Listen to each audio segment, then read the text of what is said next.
إن الحمد لله نحمده ونستعينه ونستغفره ونؤمن به ونتوكل عليه ونعوذ بالله من شرور أنفسنا ومن سيئات أعمالنا من يهده الله فلا مضل له ومن يضلل فلا هادي له وأشهد أن لا إله إلا الله وحده لا شريك له وأشهد أن محمدًا عبده ورسوله أما بعد فأعوذ بالله من الشيطان الرجيم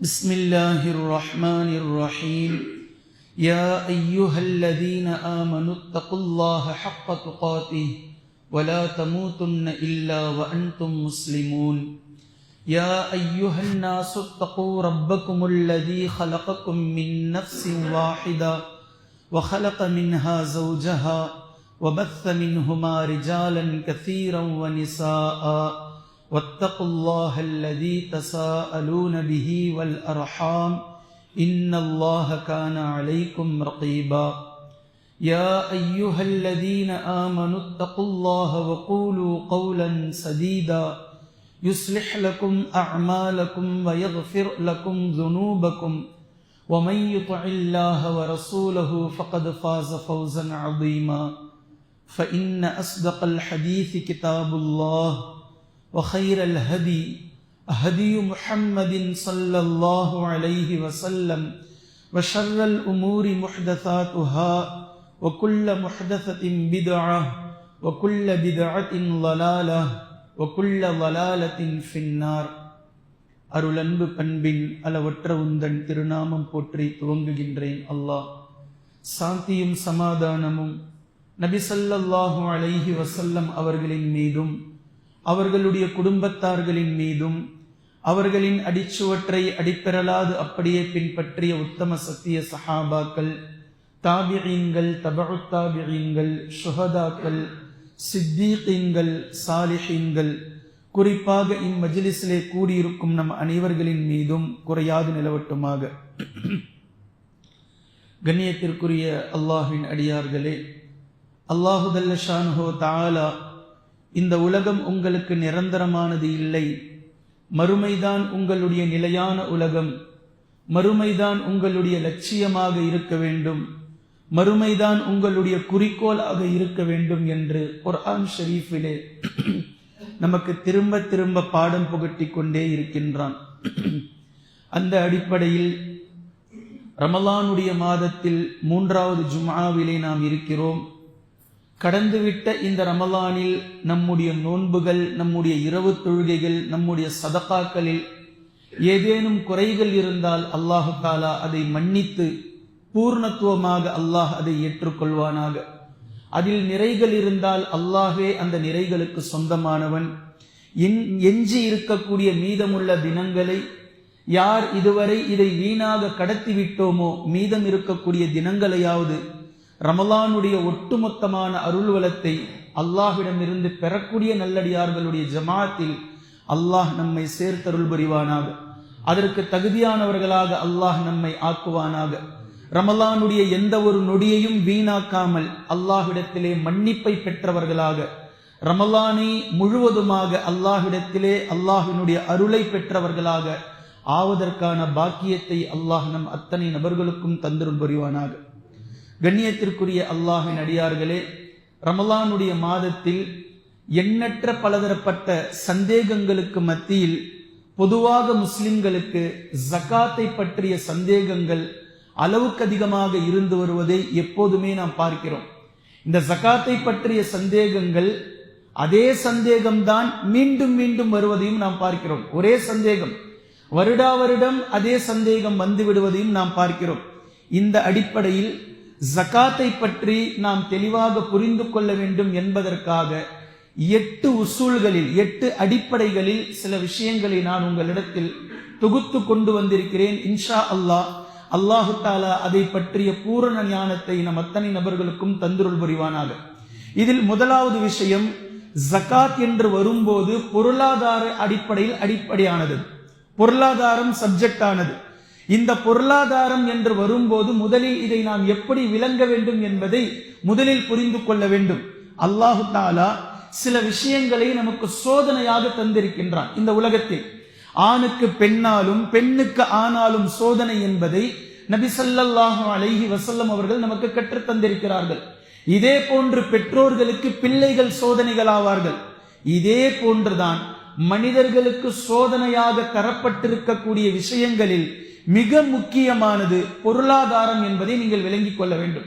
பொருளாதாரம் என்ற நினைவில் உங்களுக்கு வந்தவுடன் இந்த முதல் விதி உங்களுக்கு நினைவிற்கு வந்துவிட வேண்டும்.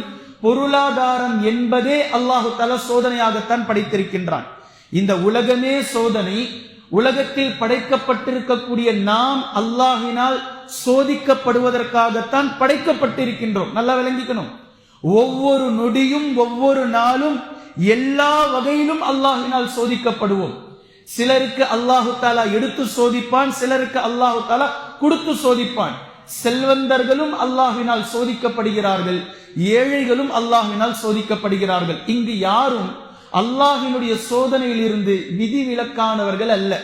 ஒவ்வொரு நபர்களுக்கும் அவரவர்களுடைய சக்திக்கு ஏற்ப அவரவர்களுடைய விஷயங்களுக்கு ஏற்ப அல்லாஹ் அவரவர்களை சோதித்துக் கொண்டுதான் இருக்கிறான், சோதித்துக் கொண்டேதான் இருப்பான். அவர்களுடைய மௌத்து வரைக்கும் மௌத்தையும் அல்லாஹ் தஆலா சோதிப்பான். இதை நல்லா ஞாபகம் வச்சுக்கணும். இதன் அடிப்படையில் பொருளாதாரம் என்பது மிகப்பெரிய சோதனைக்கு உட்பட்டது. நல்லா விளங்கணும். எதுவெல்லாம் சோதனைக்கு உட்பட்டதோ, இப்ப ஏன் சோதனை அப்படின்றத முதல் விதியாக சொல்லுகிறோம் என்றால், எதுவெல்லாம் சோதனைக்கு உட்பட்டதோ தக்வாவை அளவுக்கு அதிகமாக அதில் செலுத்த வேண்டும் என்பது பொருள். சொல்றது விளங்குதுங்களா? எந்த விஷயம் அல்லாஹு தஆலா உலகத்தையே சோதனையாக்கிவிட்டு நம்மையும் சோதனைக்காக படைத்துவிட்டு அதில் தனித்தனியாக பிரித்து இது உங்களுக்கு சோதனை, இது உங்களுக்கு சோதனை, இது உங்களுக்கு சோதனை என்று அல்லாஹு தஆலா தனித்துவமாக பேசுகின்றானோ, எச்சரிக்கையுடனும் தக்வாவுடனும் அளவுக்கு அதிகமாக நாம் அதில் கவனத்தோடு இருக்க வேண்டும் என்பது அதனுடைய பொருள்.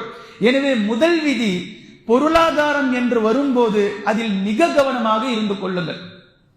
இதுதான் சோதனை என்பதை நாம் சொல்கின்றோம். பொருளாதாரம் என்று வரும்போது இது மிகப்பெரிய சோதனையானது. இதில் அளவுக்கு அதிகமாக பயந்து கொள்ளுங்கள். அல்லாஹ்வின் தூதர் ஸல்லல்லாஹு அலைஹி வஸல்லம் அவர்கள் ஒரு ஹதீஸில் இப்படி கூறினார்கள். இதை நீங்கள் ஸஹீஹுல் புகாரியில் காணலாம். எனக்கு பின்னால் நீங்கள் இணை வைப்பவர்களாக மாறிவிடுவீர்களோ என்று நான் அஞ்சல. எனக்கு பின்னால் நீங்கள் இணை வைப்பவர்களாக மாறி விடுவீர்களோ என்று அஞ்சவில்லை. மாற்றமாக உலக பொருளாதாரத்திற்காக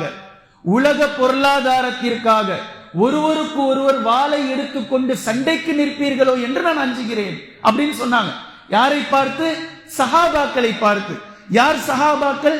நம்முடைய ஈமானுக்கு முன்மாதிரியான ஈமான் உள்ளவர்கள், நம்முடைய தக்வாவிற்கு முன்மாதிரியான தக்வா உடையவர்கள், நம்முடைய அமல்களுக்கு முன்மாதிரியான அமல்களை கொண்ட அந்த சஹாபாக்களிடத்தில் நபி அவர்கள் கூறுகிறார்கள், எனக்கு பின்னால் நீங்கள் இணை வைப்பீர்களோ என்று நான் அஞ்சவில்லை.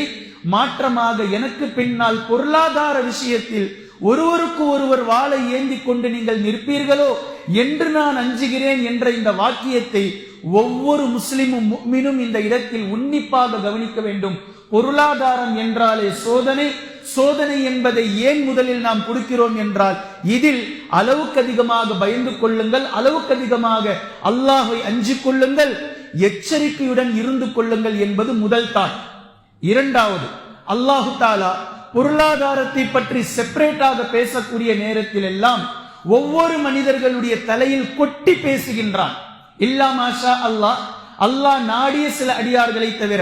அந்த அல்லாஹு தஆலா கொட்டி பேசுவது என்ன அப்படின்னா, முதலில் பொருளாதாரம் என்று வரும்போது பொதுவாக எல்லா விஷயத்திலும் மனிதன் அப்படி இருக்கின்றான்.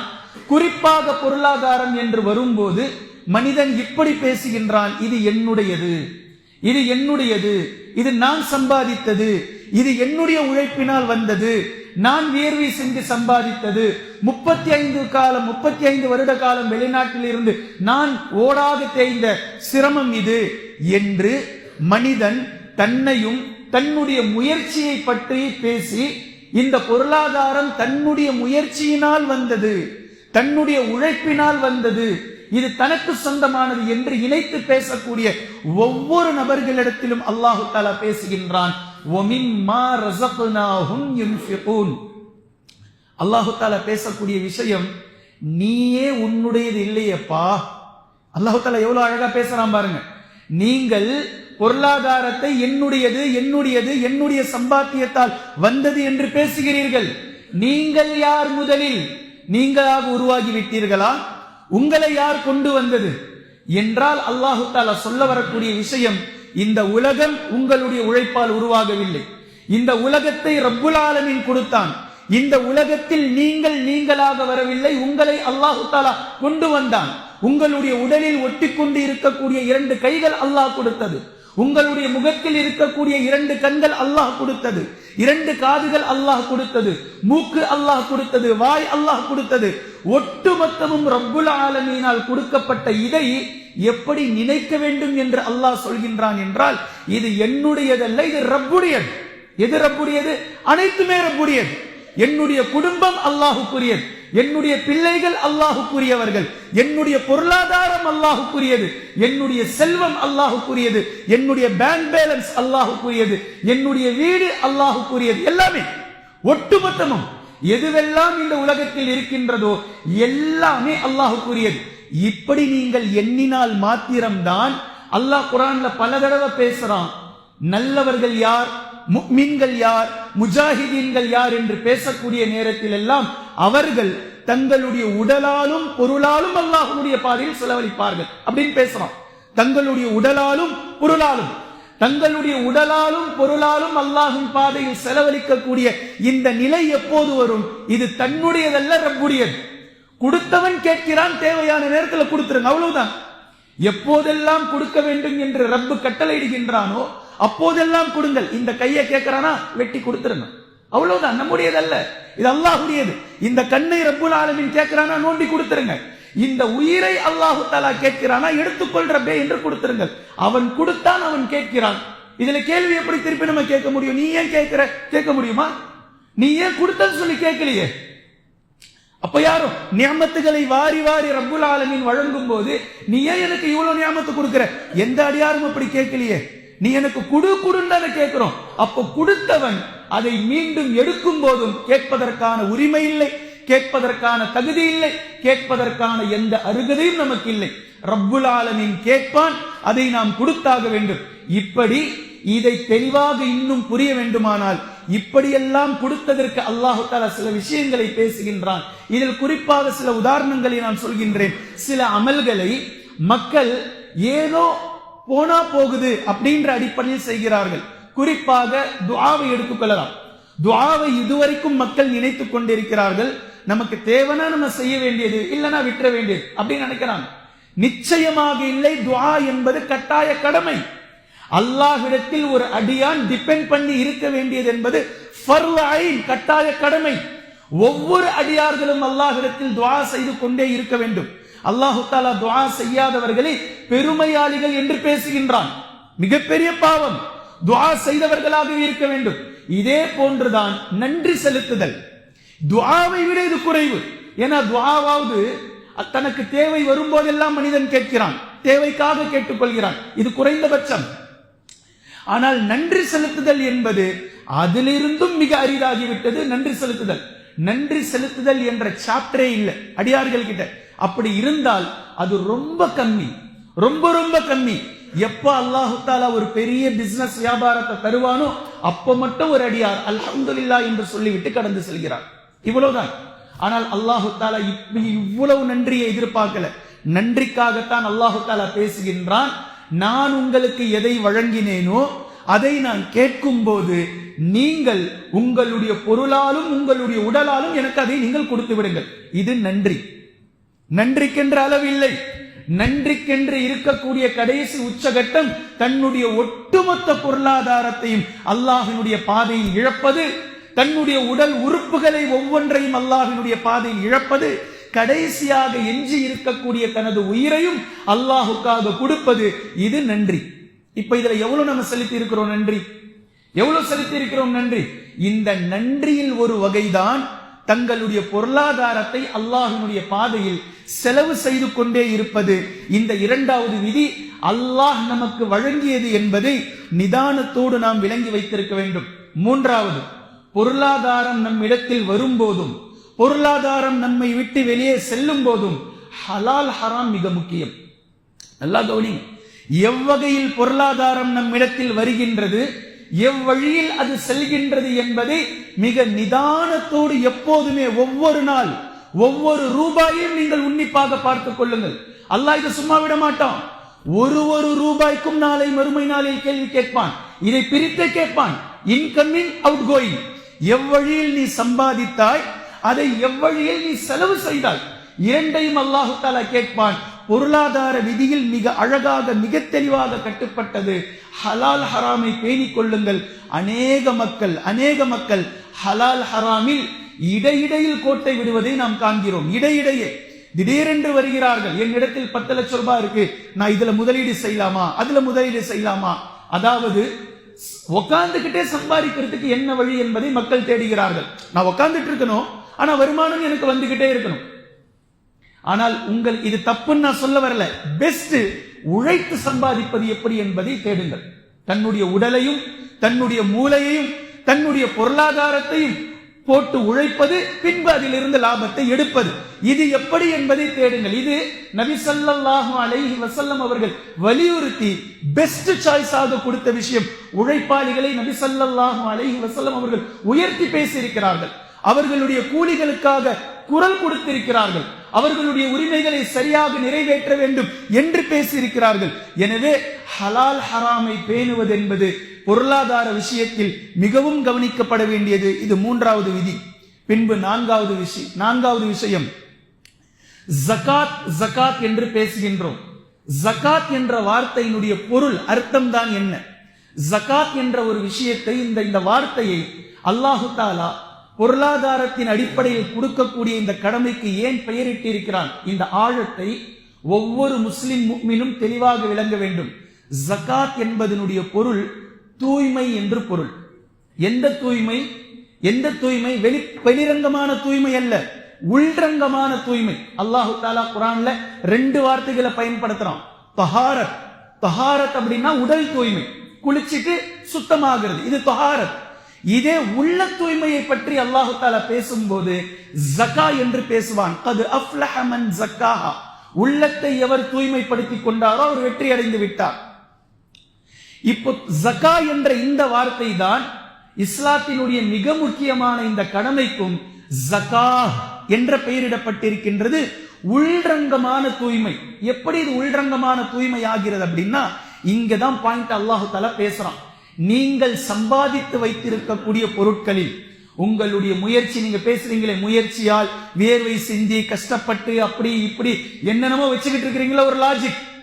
இந்த எல்லா பொருளாதாரத்தில் இருந்தும் நான் உங்களுக்கு கட்டளையிடுகின்றேன் 2.5%, அதாவது 40ல் 1 பங்கு என்னுடைய பாதையில் நீங்கள் எடுத்து கொடுத்து விடுங்கள். அவ்வளவுதான். இந்த விஷயத்தை அல்லாஹு தஆலா பேசுகின்றான். இது உங்களுடையதல்ல. எது? 2.5% அதிலிருந்து உங்களுடையதே அல்ல. இப்ப எவ்வளவு தெளிவா அல்லாஹ் புரிய வைக்கிறான் பாருங்க. எதை நீங்கள் நான் சம்பாதித்தது என்று சொல்கிறீர்களோ அதில் இருந்து 2.5 விழுக்காடு, 40ல் 1 பங்கு உங்களுடையதல்ல.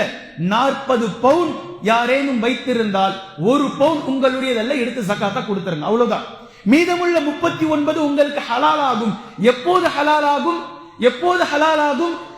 39க்கு மேலாக இருக்கக்கூடிய அந்த 40வது 1 பவுனை நீங்கள் எடுத்து கொடுத்து விட்டால் 39ஐ நீங்கள் ஹலால் ஆக்கினீர்கள் என்று பொருள். சொல்றது விளங்குச்சா? வீட்டுக்குள்ள குப்பைகள் இருக்கின்றது, காலை மாலை நீங்கள் பெருக்கி குப்பை எடுத்தா மட்டும்தான் வீடு சுத்தம். இதே போன்று உங்களிடத்தில் 40 பவுன் இருந்தால் இந்த 40 பவுன் நீங்கள் சம்பாதித்தது என்று நீங்கள் சொல்லிக் கொள்கிறீர்கள். அல்லாஹ்வினுடைய பாதையில் ஒரு முஃமின் தான் வழங்கிய பொருளாதாரத்தை சுத்தமாக பயன்படுத்தினான் என்பது எப்போது பொருளாகும் என்றால் 40 சவரனில் 40 பவுனில் 1 பவுனை 1 சவரனை தேவையுடையவர்களுக்கு ஜகாத்தாக கொடுத்ததற்கு பின்பு 39 பவுனை தூய்மையாக அவர் பயன்படுத்தி இருக்கிறார் என்பது பொருள். இதுதான் இந்த பொருளாதாரத்திற்கு ஜகாத் என்று பெயர் வந்திருக்கிறது. நல்லா கவனிக்கணும். ஜகாத் என்பது தூய்மைப்படுத்துதல், தூய்மையாக்கிக் கொள்ளுதல் என்பது பொருள். தங்களுடைய பொருளாதாரத்தை ஜகாத் என்ற வழியின் மூலம் நீங்கள் தூய்மையாக்கிக் கொள்ளுங்கள். ஒருவேளை ஜகாத் யாரேனும் சரியான முறையில் கொடுக்கல, சரியா எப்படி கொடுக்கலன்றதை நான் சொல்றேன். சிலர் இருக்கிறார்கள், ஜகாத்துக்கும் சதகாவிற்கும் வித்தியாசம் தெரியாமல் இரண்டையும் முடிச்சு போட்டுக் கொள்கிறார்கள். ஜகாத் என்பது அல்லாஹு தஆலா கடமையாக்கியது, கட்டாயமாக நீங்கள் எடுத்து கொடுத்தாக வேண்டும். சதகா என்பது உபரியாக்கியது. அல்லாஹு தஆலா இவ்வளவு கொடுங்க அவ்வளவு கொடுங்கன்னு கட்டாயமாக்கல. நீங்கள் விரும்பும் போதெல்லாம், உங்களிடத்தில் தேவையுடையவர்கள் யாசகர்கள் வரும் போதெல்லாம் நீங்கள் எடுத்து வாரி வழங்கிக் கொண்டே இருக்கலாம். அது கணக்கில் வராது. இப்ப நிறைய பேர் என்ன செய்யறாங்க அப்படின்னா, வருஷம் ஃபுல்லா சதகா செஞ்சுட்டு ஜகாத் என்று வரும்போது நாங்கெல்லாம் கொடுத்துக்கிட்டு தான் இருக்கிறோம், நாங்க செய்யற மாதிரி எல்லாம் நீங்க செஞ்சிட மாட்டீங்க. நீங்க கொடுத்தது என்ன? முதலில் டெய்லி வெள்ளிக்கிழமை யாசகர் வராரு, 1 ரூபாய் 2 ரூபாய் 5 ரூபாய் 10 ரூபாய் போட்டுட்டு வருஷம் ஃபுல்லா 10 ரூபாய் போட்டதை வச்சுக்கிட்டு நாங்க ஜகாத் கொடுத்துக்கிட்டு தான் இருக்கிறோம் என்றும் பேசக்கூடியவர்கள் இருக்கிறார்கள். இது மிகப்பெரிய அபத்தம். ஜகாத் என்பது வேறு, சதகா என்பது வேறு. ஜகாத் என்பது ஃபர்லான தொழுகைகளை போன்று, சதகா என்பது உபரியான நஃபில் தொழுகைகளை போன்று. சதகாவை அல்லாஹு தஆலா யாரின் மீதும் கடமையாக்கல, ஆனால் செய்தால் மிகப்பெரிய நன்மை என்று பேசுகின்றான். மிகப்பெரிய நன்மை, அல்லாஹ்விடத்திலே மிகப்பெரிய இடத்தை நீங்கள் பிடிப்பீர்கள். ஜகாத் கட்டாய கடமை, செய்யாவிட்டால் பாவம் என்று அல்லாஹ் தஆலா பேசுகின்றான். இந்த இரண்டிற்கும் இடையில் உள்ள வித்தியாசத்தை மிக தெளிவாக புரிந்து கொள்வது நான்காவது. ஜகாத் என்பதை புரிந்து கொள்ள வேண்டும். அல்லாஹ் தஆலா குர்ஆன்ல சில இடங்கள்ல ஜகாத் சதகாவை மாறி மாறி பேசுவான். மாறி என்பது பின்னால் வருவதை பொறுத்து சதகா என்று பேசும்போது அந்த ஜகாத்தை அல்லாஹ் தஆலா பேசுவான். அது இலக்கண ரீதியா வேற விஷயம். உபரி கடமையானது என்பதை புரிந்து கொள்வதற்காக நான் விலக்கி வைத்திருக்கின்றேன். பின்பு 5வது விஷயம், இப்ப மிக முக்கியமான விஷயம், ஜகாத் என்பது எதற்கு, ஜகாத் என்பது எதற்கு இல்லை. 2 வரிகளில் நான் உங்களுக்கு எளிமையாக புரிய வைக்க வேண்டுமானால், அசையும் சொத்துக்கு ஜகாத் கொடுக்க வேண்டும், அசையா சொத்துக்கு ஜகாத் இல்லை.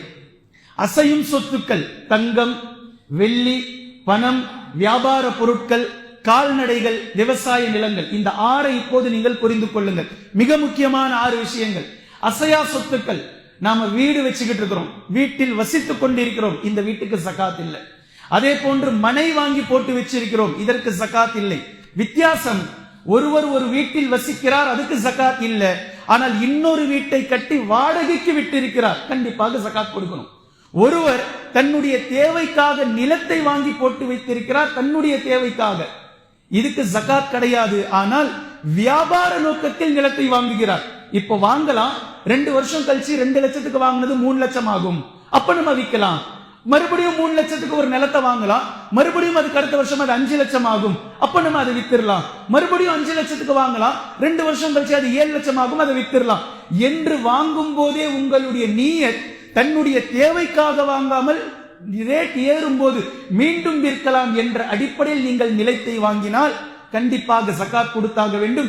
இதிலிருந்து மிக தெளிவு, ரியல் எஸ்டேட் பிசினஸ் செய்யக்கூடியவர்கள் நிச்சயமாக தங்களுடைய முதலீட்டை லாபகரத்தை பார்த்து ஜகாத் வழங்கிக் கொண்டே இருக்க வேண்டும். எனவே தெளிவான விதி, அசையும் சொத்துக்களுக்கு ஜகாத் கொடுக்க வேண்டும், அசையா சொத்துக்களுக்கு ஜகாத் இல்லை. அசையும் சொத்துக்களில் நபி ஸல்லல்லாஹு அலைஹி வஸல்லம் அவர்கள் முதல் இடத்தில் கொண்டு வந்தார்கள் தங்கம். தங்கம் இன்று உலகம் முழுக்க இதை வைத்துத்தான் வர்த்தகம் நடக்கின்றது. இதனுடைய விலை ஏற்றம் குறைவு இதை வைத்துத்தான் உலகத்தினுடைய பொருளாதாரம் தீர்மானிக்கப்படுகின்றது.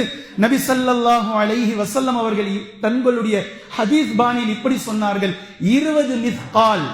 மிஸ்கால் என்றால் தங்கத்தினுடைய அளவு 20 தீனார். 20 தீனார் உங்களிடத்திலே இருந்தால், அலி இப்னு அபி தாலிப் ரலியல்லாஹு அன்ஹு அவர்களுடைய ஹதீஸ், 20 தீனார் உங்களிடத்திலே இருந்தால் அரை தீனார் நீங்கள் ஜகாத் வழங்கிவிட வேண்டும். இன்றைய காலத்தினுடைய தங்கத்தை இதை ஒப்பிட்டால் 20 தீனார் என்பது 85 கிராம். சவரனில் கணக்கிட்டால் 10 பவுன் 10 சவரனில் நம்ம அதை சொல்லலாம். 85 கிராம் தங்கம் இருக்குமே ஆனால் கண்டிப்பாக அவர் ஜகாத் கொடுத்தாக வேண்டும். அதே போன்று வெள்ளியை நபி ஸல்லல்லாஹு அலைஹி வஸல்லம் அவர்கள் 200 திர்ஹம் என்று குறிப்பிட்டார்கள். திர்ஹம் வெள்ளியானது, 200 திர்ஹம்.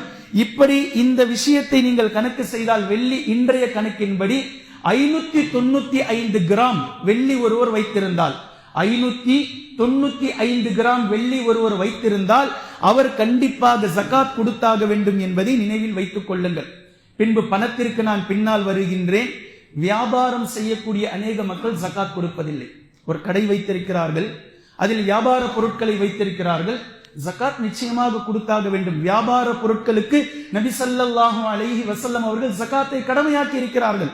தங்களுடைய முதலீட்டையும் ஒவ்வொரு வருடத்தினுடைய லாபத்தையும் மீண்டும் மீண்டும் பார்த்து ஜகாத் கொடுத்து கொண்டே இருக்க வேண்டும். ஏனென்றால் நீங்கள் வைத்திருக்கக்கூடிய பொருட்கள் வியாபாரத்திற்கான பொருட்கள். எனவே வியாபார பொருட்களுக்கு ஜகாத் உண்டு. ஹலாலான ரீதியாக நீங்கள் எதை, மல்லிகை கடை ஒருத்தர் வச்சிருக்கிறாரு, ஜவுளி ஒருத்தர் வச்சிருக்கிறாரு, என்னென்ன கடைகள் இஸ்லாமியர்கள் சூப்பர் மார்க்கெட் நடத்துறாங்க, என்னென்ன விஷயங்கள் இருக்கிறதோ தங்களுடைய முதலீட்டையும் தங்களுடைய லாபத்தையும் ஒவ்வொரு வருடமும் கணக்கு செய்து ஜகாத்தை கொடுத்தாக வேண்டும் வியாபாரத்திற்காக. அதே போன்று அதற்கு அடுத்ததாக நபி ஸல்லல்லாஹு அலைஹி வஸல்லம் அவர்கள் கூறிய விவசாயம். விவசாயத்தில் நபி ஸல்லல்லாஹு அலைஹி வஸல்லம் அவர்கள் 5 வஸ்த் என்று குறிப்பிட்டார்கள். இதுதான் அளவீடு, நிசாப். தங்கத்தில் எப்படி 10 சௌரன், வெள்ளியில் எப்படி 595 என்று கூறினார்களோ இதே போன்று விவசாயத்தில் வஸ்து என்று குறிப்பிட்டார்கள். 5 வஸ்து. 5 வஸ்து என்றால் கிட்டத்தட்ட இன்றைய காலத்தினுடைய கிலோவோடு ஒப்பிடும் போது 612 கிலோ ஒருவர் தன்னுடைய விளைச்சலை மகசூல் செய்தால், அறுவடை செய்தால், அரிசியை 612 கிலோ அரிசியை அவர் விளைச்சல் செய்தால் இப்போது அவர் ஜகாத் கொடுக்க வேண்டும். இதை நபி ஸல்லல்லாஹு அலைஹி வஸல்லம் அவர்கள் 2ஆக வகுத்தார்கள். இந்த விவசாயத்திற்கு நீர்ப்பாசனம், நீங்கள் சிரமப்பட்டு போர் போட்டு தண்ணீரை இறைத்து கிணற்றிலிருந்து நீங்கள் இறைத்து நீங்கள் தண்ணீரை செலுத்துவீர்களே ஆனால் 10ல் 1 பங்கை நீங்கள் ஜகாத் கொடுக்க வேண்டும். ஒட்டுமொத்தமாக 612 கிலோகிராம் உங்களுக்கு நெல் வந்து விட்டது. இதை நீங்கள் ஒரு 10 மூட்டையாக அளவீடு செய்து நீங்கள் 10 மூட்டையாக கொண்டால் 1 மூட்டை நீங்கள் ஜகாத் கொடுத்து விட வேண்டும். அதே நீர் உங்களுடைய விவசாய நிலத்திற்கு பக்கமாக ஒரு ஆறு ஓடுகின்றது, நீங்கள் எந்த சிரமமும் செய்யல, போகக்கூடிய ஆற்றிலிருந்து ஒரு வாய்க்காலை வெட்டி விட்டீர்கள், நீர் பாட்டுக்கு அப்படியே வந்து அதுவாகவே விளைஞ்சிருது. இப்படி நீங்கள் தண்ணீருக்கு சிரமம் இல்லாமல் செல்லக்கூடிய தண்ணீரில் இருந்தே அல்லது மழை பொழியக்கூடிய நீரில் இருந்தே உங்களுடைய விவசாயம் உங்களுக்கு லாபத்தை, விளைச்சலை கொடுத்து விடுமானால் அப்போது நீங்கள் 5ல் 1 பங்கை கொடுத்தாக வேண்டும். சொல்றது புரிஞ்சுதுங்க? நீங்கள் நீரை பார்ச்சினால் 10ல் 1, நீருக்கு நீங்கள் சிரமப்படாமல் அதுவாகவே நீர் வந்து விடுமானால் அப்போது கண்டிப்பாக 5ல் 1 பங்கை நீங்கள் ஜகாத் கொடுத்தாக வேண்டும். பின்பு கால்நடைகளுக்கு நபி ஸல்லல்லாஹு அலைஹி வஸல்லம் அவர்கள் ஜகாத்தை குறிப்பிட்டார்கள். கால்நடைகளுக்கு எப்படி ஜகாத்தை கொடுப்பது? இப்போது அவ்வளவு கால்நடைகள் யாரிடத்திலும் இல்லை. இருந்தாலும் ஜகாத்தினுடைய தலைப்பின் கீழ் இதை நீங்கள் தெரிந்து கொள்ளுங்கள். 5 ஒட்டகங்களை ஒருவர் வைத்திருந்தால் 1 ஆட்டை அவர் ஜகாத் கொடுத்தாக வேண்டும். இதே போன்று 30 மாடுகளை ஒருவர் வைத்திருந்தால் 1 கன்றுக்குட்டியை, 1 வருடம் பூர்த்தியான ஒரு கன்றுக்குட்டியை ஒருவர் ஜகாத் கொடுத்தாக வேண்டும். அதே போன்று 40 முதல் 120 ஆடுகள் வரைக்கும் அவர் வைத்திருப்பாரையானால் 1 ஆடு அவர் ஜகாத் கொடுத்தாக வேண்டும். கால்நடைகளுக்காக நபி ஸல்லல்லாஹு அலைஹி வஸல்லம் அவர்கள் கொடுத்த ஜகாத்தினுடைய கணக்கீடு. பொதுவாகவே தங்கத்தின் விஷயத்தில் மீண்டும் மீண்டும் மக்களுக்கு பிரச்சனை ஏற்பட்டு கொண்டே இருப்பதினால் சுருக்கமாக மில்லிகிராம், அதனுடைய கிராமுடைய விஷயத்தில் நான் உங்களுக்கு தெளிவாக சொல்லிவிடுகின்றேன். 10 சௌரன் என்பதுதான் தங்கத்தினுடைய அளவீடு. 10 சௌரன் யார் வைத்துக் கொண்டிருக்கிறார்களோ இஸ்லாம் இவர்களை பணக்காரர்களுடைய பட்டியலில் சேர்க்கிறது. நீங்கள் ஜகாத் வாங்குவதற்கு தகுதியானவர்கள் அல்ல, ஜகாத் கொடுப்பதற்கு தகுதியானவர்களாக மாறிவிட்டீர்கள் என்று இஸ்லாம் கொடுக்கக்கூடிய அளவீடு. நல்லா ஞாபகம் வச்சுக்கணும். 10 சௌரன் 10 சௌரன் சொல்லி ஏன் சொல்லுதுன்னா, இஸ்லாம் புரிய வைக்கிறது, நீங்கள் ஜகாத் வாங்குவதற்கான இடத்தில் இல்லை, ஜகாத் கொடுப்பதற்கான இடத்தில் இருக்கிறீர்கள். 10 சவரன் நகை யாருடைய வீட்டில் இருக்கிறதோ அவர் 2.100 மில்லிகிராம் ஜகாத்தை கொடுத்து வேண்டும். எல்லாம் புரிஞ்சுதுங்களா? 10 சவரன் நகை யார்கிட்ட இருக்குதோ 2.100 மில்லிகிராம், 2 கிராமும் 100 மில்லிகிராமும் ஜகாத்தை அவர் கொடுத்தாக வேண்டும். 15 சவரன் 15 பவுன் யார்கிட்ட இருக்குதோ 3 கிராம் ஜகாத் கொடுத்துருங்க. 20 பவுன் யார்கிட்ட இருக்குதோ 4 கிராம், 25 பவுன் யார்கிட்ட இருக்குதோ 5 கிராம், 35 பவுன் யார்கிட்ட இருக்குதோ 7 கிராம், 40 பவுன் யார்கிட்ட இருக்குதோ 8 கிராம், அதாவது 1 பவுன். இதுதான் பயானுடைய ஆரம்பத்தில் நான் உதாரணமா சொன்னேன். 40 பவுன் சொந்தமாக்கி கொண்டு ஒருவர் வைத்திருந்தால் 1 பவுனை அவர் ஜகாத்தாக கொடுத்தாக வேண்டும். 50 பவுன் ஒருவர் இடத்தில் இருந்தால் 10 கிராம், 60 பவுன் ஒருவரிடத்தில் இருந்தால் 12 கிராம், 70 பவுன் ஒருவரிடத்தில் இருந்தால் 14 கிராம், 80 பவுன் இருந்தால் 16 கிராம், 90 பவுன் இருந்தால் 18 கிராம், 100 பவுன் ஒருவர் வைத்திருந்தால் 20 கிராம், 2.5 சவரன் ஜகாத்தாக கொடுத்தாக வேண்டும். இதே போன்று வெள்ளி 595 கிராம் இருப்பது என்பது நிசாப். நிசாப் என்றால் அளவு. இந்த அளவுக்கு யாரிடத்தில் வெள்ளி இருக்குமோ இவர் 14 கிராம் புள்ளி 870 மில்லி கிராம் ஜகாத் கொடுக்கணும். வெள்ளியிலிருந்து 595 கிராம் அளவீடு இருந்தால் 14 கிராம் புள்ளி 870 மில்லி கிராம் ஜகாத் கொடுத்தாக வேண்டும். 700 கிராம் ஒருவரிடத்தில் வெள்ளி இருந்தால் 17 கிராம் புள்ளி 500 மில்லி கிராம் ஜகாத் கொடுத்தாக வேண்டும். 800 கிராம் ஒருவரிடத்தில் வெள்ளி இருந்தால் 20 கிராம் ஜகாத் கொடுத்தாக வேண்டும். 900 கிராம் ஒருவரிடத்தில் ஜகாத் இருக்குமேயானால், வெள்ளி இருக்குமேயானால் 22 கிராம் புள்ளி 500 மில்லி கிராம் ஜகாத் கொடுத்தாக வேண்டும். இதை இப்படியே நீங்கள் கணக்கு போட்டுக் கொள்ளுங்கள். மீண்டும் சொல்கின்றோம், 2.5%. அதே போன்று 40 1%. இது ரெண்டும் ஒண்ணுதான். புரிவதற்காக சொல்கின்றேன். நீங்க எப்படி வேணா இதை கணக்கில் எடுத்துக்கொள்ளலாம். இந்த ஞாபகத்தை வச்சுக்கோங்க. இப்போ மீண்டும் கடைசியாக இந்த விஷயத்தில் உன்னிப்பாக நாம் கவனிக்க வேண்டிய 6வது படிப்படைக்கு, 6வது அடித்தளத்திற்கு செல்கின்றோம். 6வது விஷயம் ஜகாத்துடைய விஷயத்தில் 6வது விஷயம் இது என்ன அப்படின்னா, ஜகாத் ஒருவேளை ஒருவர் கொடுக்கல அப்படின்னா, ஜகாத் ஒருவர் கொடுக்காவிட்டால் அவருடைய நிலைமை என்ன, அவருடைய நிலை என்ன என்பதை இஸ்லாம் பேசுகின்றது. ஜகாத் கொடுக்காவிட்டால் அல்லாஹ்வினுடைய தண்டனையை நீங்கள் புரிந்து கொள்ள வேண்டும். நபி ஸல்லல்லாஹு அலைஹி வஸல்லம் அவர்கள் இப்படி கூறினார்கள், நிலத்திலும் கடலிலும் அல்லாஹ்வின் புறத்திலிருந்து வரக்கூடிய அழிவு மனிதர்கள் தங்களுடைய ஜகாத்தை கொடுக்காமல் தடுத்து வைத்துக் கொள்வதனால் தான் வருகின்றது என்று சொன்னார்கள். தபரானியுடைய ஹதீஸ்.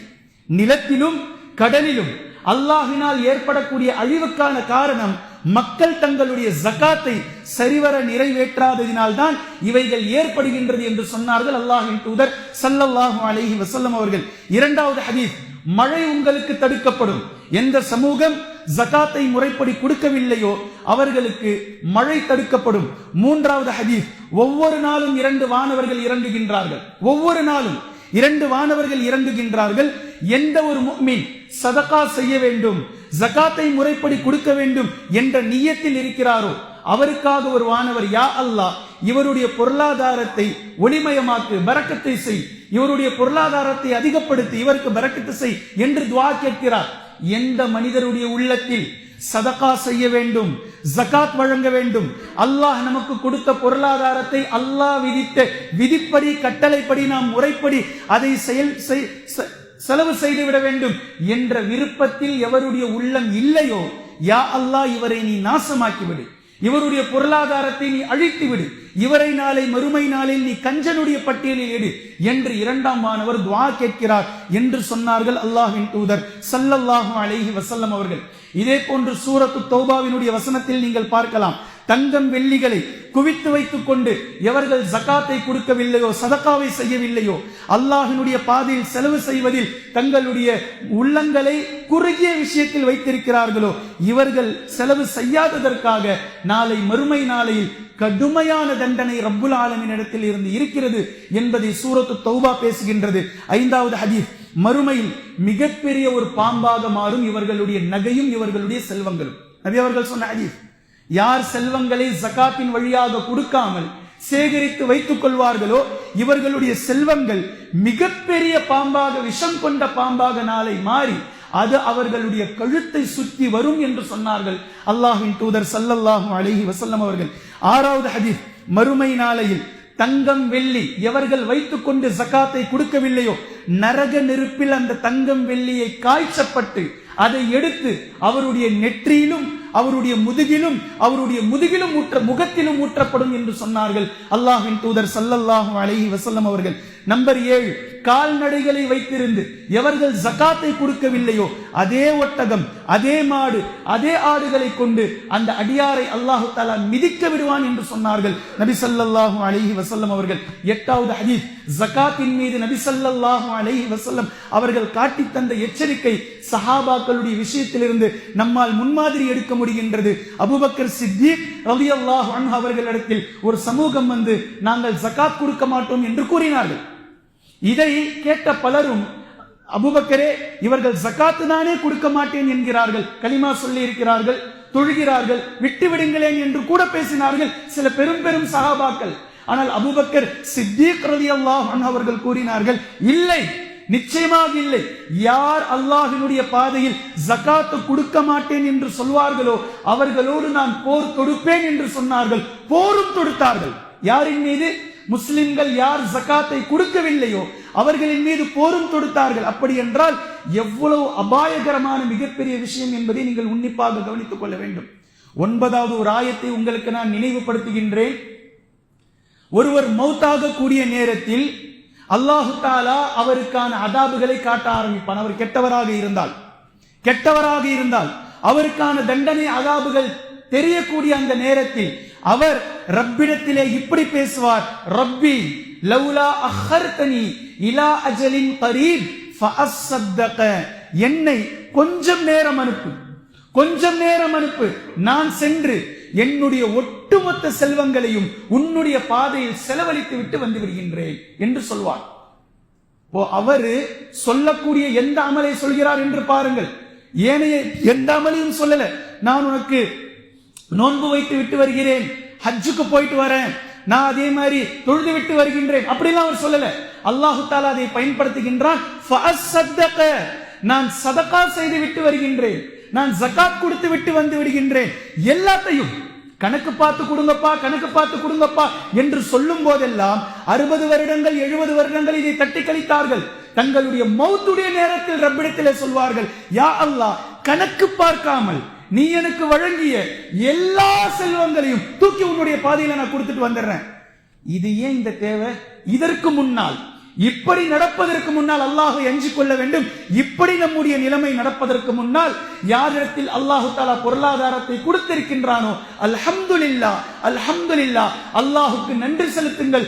நன்றி செலுத்துதலுடைய வழிமுறைகளில் ஒன்றுதான் நீங்கள் முறைப்படி சதகா செய்வதும் முறைப்படி ஜகாத்தை நீங்கள் கொடுப்பதும் என்பதை நீங்கள் நினைவில் வைத்துக் கொள்ளுங்கள். எனவே கண்ணியத்திற்குரிய அல்லாஹ்வின் அடியார்களே, இப்போது பேணுதல் என்ற அடிப்படையில் 7வது வகையை நான் பேசுகின்றேன். பணத்திற்கு ஜகாத்தை இங்கு நான் சேர்த்து சொல்கின்றேன். 7வது அடிப்படை பேணுதல் என்ற அடிப்படை.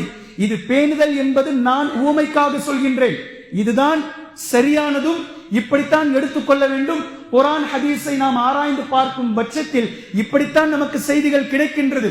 ஒரு வழியாக இதை நீங்கள் மறுத்தாலும் பேணுதல் என்ற அடிப்படையிலாவது இதை நீங்கள் செய்வீர்களேயானால் நாளை மறுமை நாளில் இன்ஷா அல்லாஹ் தப்பித்துக் கொள்ளலாம். அது என்ன 7வது வழிமுறை? நிறைய பேர் கேட்கக்கூடிய கேள்வி. நிறைய பேர், ஜகாத் என்பது ஆயுளில் ஒரு முறையா அல்லது வருடம் வருடம் தர வேண்டுமா என்ற கேள்வி. இத வருடம் வருடம் தர வேண்டுமா என்று கேட்பதை விட வருடம் வருடம் கேட்டுக்கொண்டே இருக்கிறார்கள் என்பதுதான் கவலைக்குரியது. வருஷம் இதை கேட்கிறாங்க. ஆயுளில் ஒரு முறை கொடுத்தால் போதுமா அல்லது வருடா வருடம் கொடுக்க வேண்டுமா? இதை கேட்கும் போது எப்படி கேட்கிறாங்க அப்படின்னா, சில பேர் சொல்றாங்க அப்படின்னு கேட்கிறாங்க. சில பேர் சொல்றாங்க ஆயுள்ல ஒரு வாட்டி கொடுத்தால் போதுமே. நெஞ்சை தொட்டு சொல்லுங்கள், அந்த சில பேர் யார்? சில பேர் ஆயுளில் ஒரு முறை கொடுத்தால் போதும் என்று சொல்கிறார்களே, யார் அந்த சில பேர்? எந்த மார்க்க அறிஞர்கள் கொடுத்தார்கள் சில ஆயுளில் ஒரு முறை கொடுத்தால் போதும் என்று எந்தெந்த மார்க்க அறிஞர்கள் சொல்லி இருக்கிறார்கள்? அப்படி எங்குமே நீங்கள் பார்க்க முடியாது.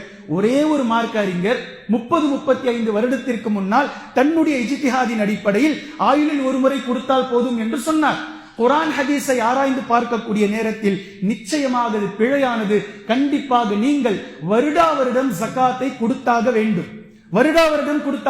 இதனாலதான் துஆவையும் நன்றியையும் நான் ஆரம்பத்தில் உங்களுக்கு கொடுத்து கொண்டு வந்தேன். நன்றியை அல்லாஹுக்கு ஒரு முறை செலுத்துவீர்களா, மீண்டும் மீண்டும் செலுத்துவீர்களா? எவ்வளவு நன்றி செலுத்தினாலும் அல்லாஹுக்கு குறைவு என்பது நாம் பார்க்கிறோம். அப்படி என்றால் கணக்கு பார்த்து நீங்கள் ஜகாத் கொடுத்ததற்கு பின்பும் கூட பெஸ்ட் குவாலிஃபிகேஷன், பெஸ்டுக்கு ஒரு அடியார் செல்ல வேண்டும் என்று விரும்பினால் சதகாவை கொண்டு மீண்டும் மீண்டும் அவர் அல்லாஹ்வினுடைய பாதையில் செலவு செய்து கொண்டே இருந்தாக வேண்டும் என்ற அடிப்படையில் உன்னிப்பாக நீங்கள் கவனிப்பீர்களேயானால் பேணுதல்ல எப்படி இது வருதுன்றதை நான் சொல்றேன்.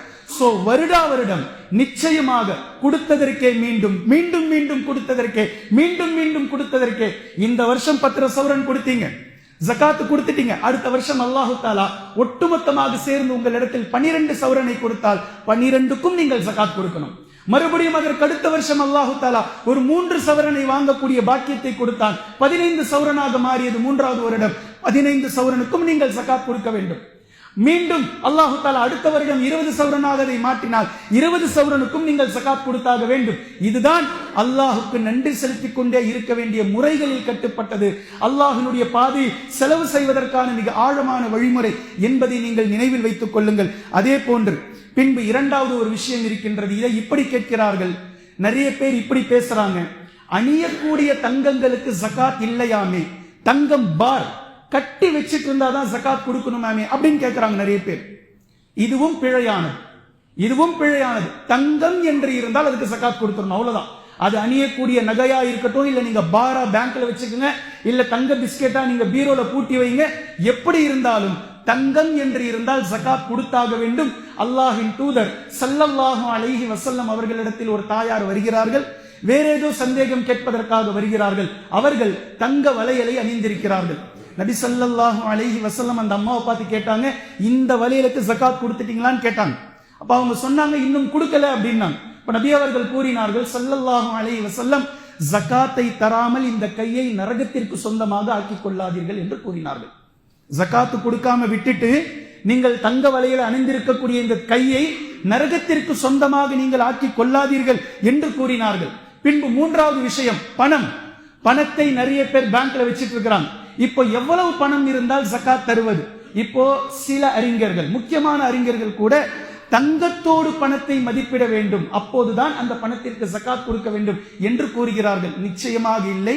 தங்கத்தோடு நீங்கள் பணத்தை ஒப்பிட்டு பார்ப்பீர்களே ஆனால், உதாரணமாக 10 சவரன் தங்கம் இருந்தால் ஜகாத் கொடுக்கணும். 10 சவரனுடைய பணம் எவ்வளவு வேணும்? சுருக்கமா 10 லட்சம் இருக்கணும்.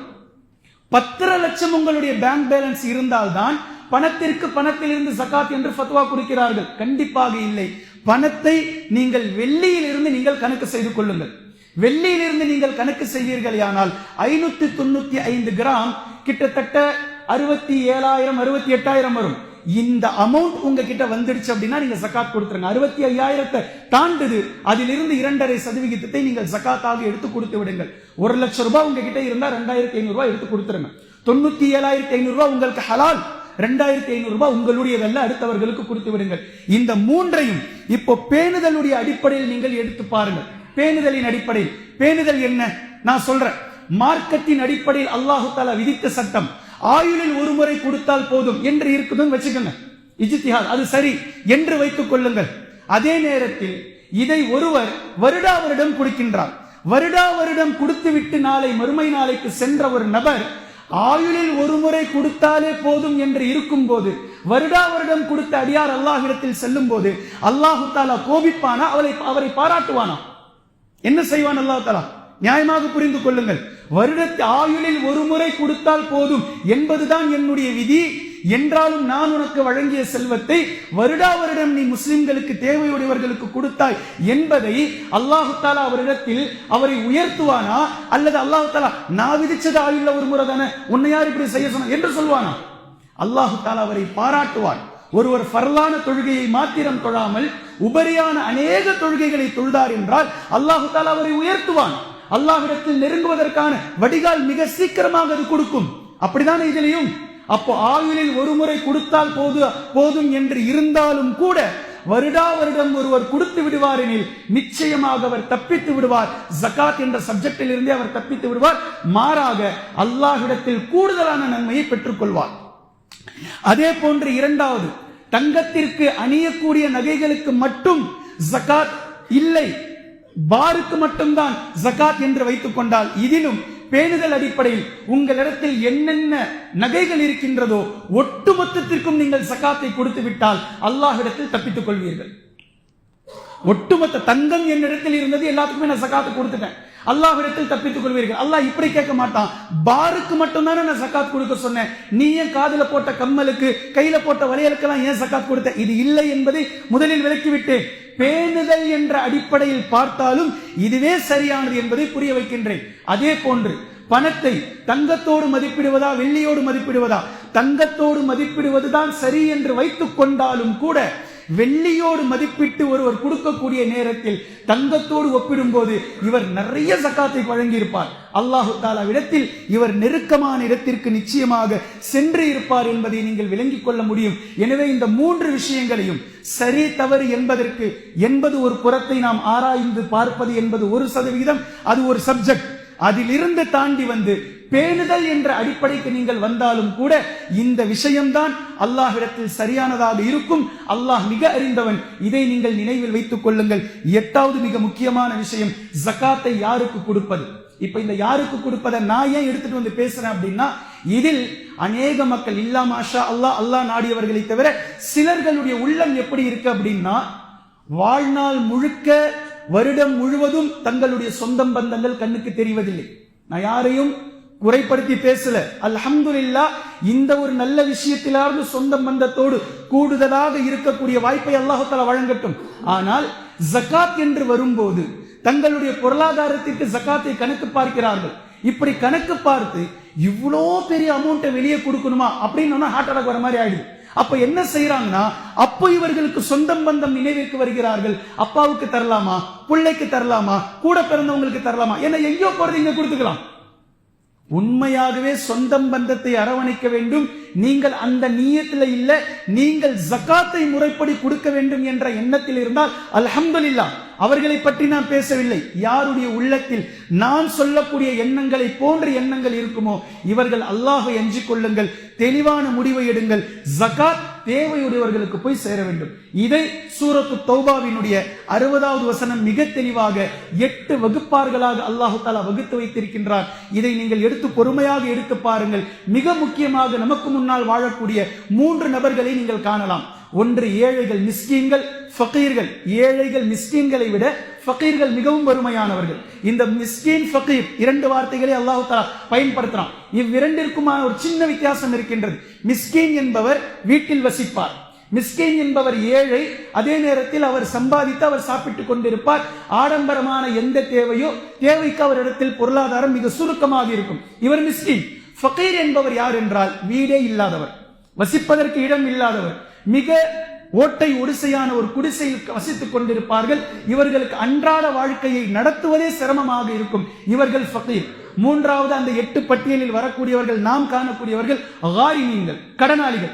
இந்த 3 நபர்களில் எவர்கள் தேவையுடையவர்களாக உங்களுக்கு முன்னால் உங்களுடைய சொந்த பந்தங்களில், இரத்த உறவுகளில், அதே போன்று உங்களுக்கு தெரிந்தவர்களில் இருக்கிறார்களோ, தேவையுடையவர்களுக்கு உங்களுடைய ஜகாத்தை முறைப்படி கொண்டு போய் சேர்த்து விடுங்கள். இந்த இடத்தில் இன்னொரு மிக முக்கியமான விஷயம் இருக்கின்றது. கடனாளிகள் என்று வரும்போது கடனாளிகளை 2 வகையாக இஸ்லாம் பார்க்கிறது. ரொம்ப முக்கியமான விஷயம் இது. கடனாளிகள் எல்லோரும் கடனாளிகள் என்று நினைத்துக் கொண்டிருக்கிறார்கள். கடனாளிகள் என்பது 2 விஷயம். இதை உன்னிப்பா கவனிக்கணும். ஒரு கடனாளி யார் அப்படின்னா, பிசினஸ் செய்வார், கடை வச்சிருப்பார். இவருடைய கடன் பில் டு பில், பொருளாதாரத்தின் அடிப்படையில் கடன்கள், பொருள்கள் போயிருக்கும், அந்த காசு பணம் வந்து சேர்ந்திருக்காது, அவுட்ஸ்டாண்டிங் நின்று கொண்டிருக்கும். இப்படிப்பட்ட கடனாளிகள். இது கடன்ல வராது. இது கடன் இல்ல, இது ரொட்டேஷன்.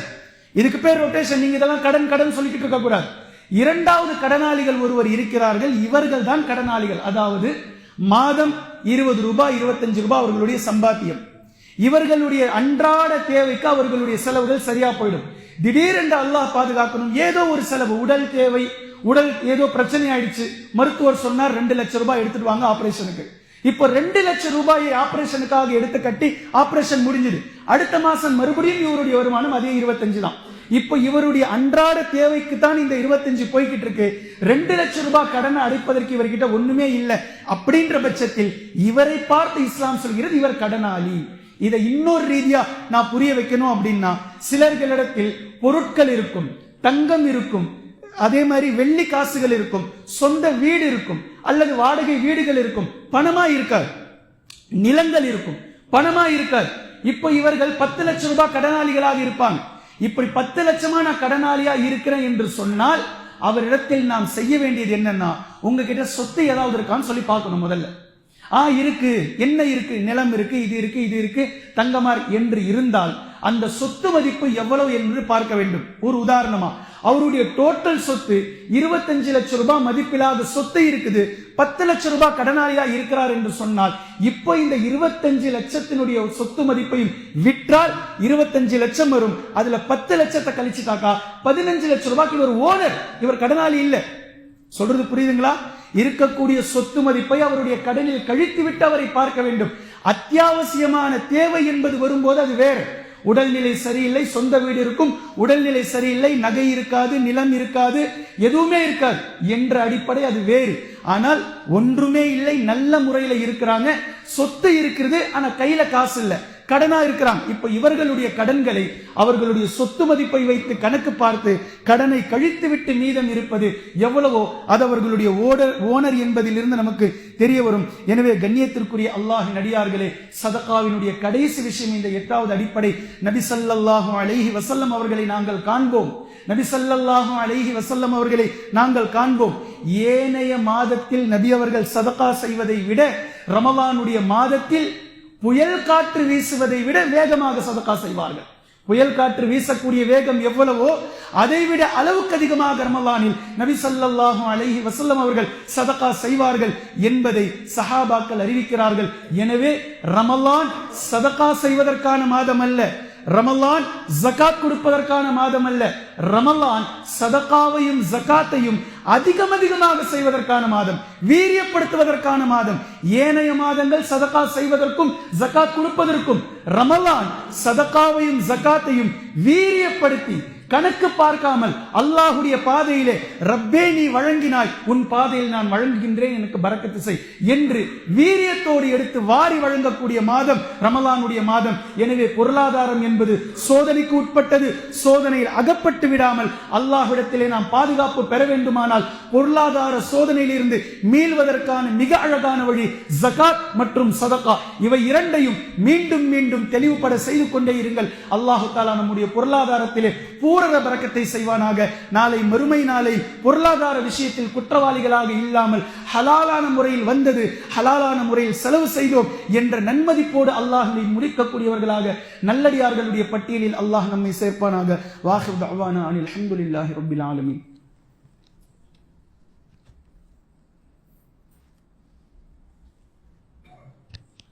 அல்ஹம்துலில்லாஹி ரப்பில் ஆலமீன். கண்ணியத்திற்குரிய அல்லாஹ்வின் அடியார்களே, உலகம் முழுக்க போர் பதற்றம் மிக அதிகமாக ஏற்பட்டிருப்பதை நீங்கள் காணலாம்.